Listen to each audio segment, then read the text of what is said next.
আসসালামু আলাইকুম, সবাইকে ওয়েলকাম জানাচ্ছি আমার আজকের ভিডিওতে। এই ভিডিওটি ঈদের পরের দিনে, তখন ঘড়িতে প্রায় 11:30 বাজে। আমরা সবাই মিলে রওনা দিয়েছি উর্শিকার দাদার বোনের বাড়িতে যাওয়ার জন্য, মানে উর্শিকার আরেক দাদুর বাড়িতে।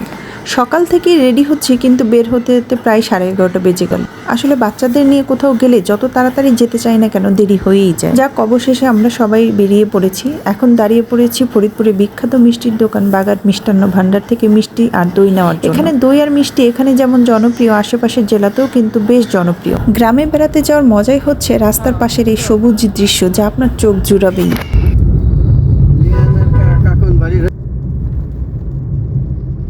অবশেষে আমরা পৌঁছে গেলাম উর্শিকার দাদুর বাড়িতে। মাটির রাস্তা পেরোলেই সামনে তাদের বাড়ি। উর্শিকা এসে এটা ওটা দেখা নিয়ে ব্যস্ত হয়ে গেছে। দেখো ছোট্ট একটা গাছে আম ধরছে,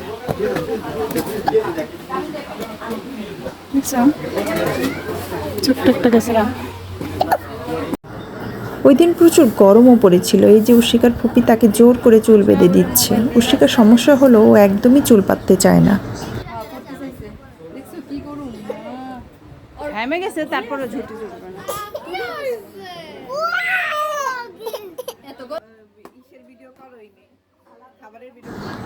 তারপরে ছিল খাবার দাবারের বিশাল আয়োজন। মাটির চুলাতে চিতই পিঠা আর গরম গরম ঝাল ঝাল গরুর মাংস ছিল অসাধারণ।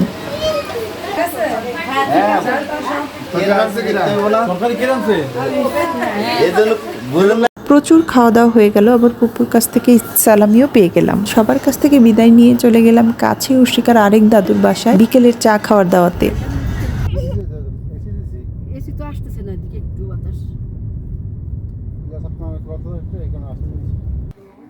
খালাম্মার বাসার সামনেই ছিল স্টেডিয়াম। পরন্ত বিকেলে সবাই মিলে সেখানে কিছু সুন্দর সময় কাটালাম। কোনটার উপরে? ওইটার। ওয়াও, আমি দেব নে। হ্যাঁ,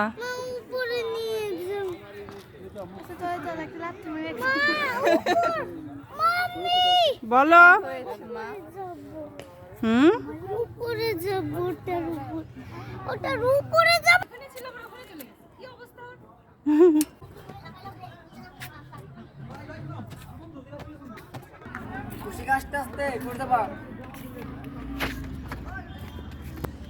লিয়ানা, মন খারাপ না গরম লাগছে?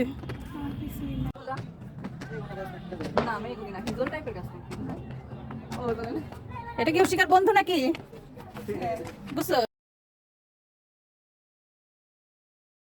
সন্ধ্যায় সবাই মিলে চা খেয়ে অবশেষে রান্না দিলাম বাসার উদ্দেশ্যে। পুরো ভিডিওটি দেখার জন্য সবাইকে ধন্যবাদ। কথা হবে নতুন কোনো ভিডিওতে। সে পর্যন্ত ভালো থাকবেন সবাই। আল্লাহ হাফেজ।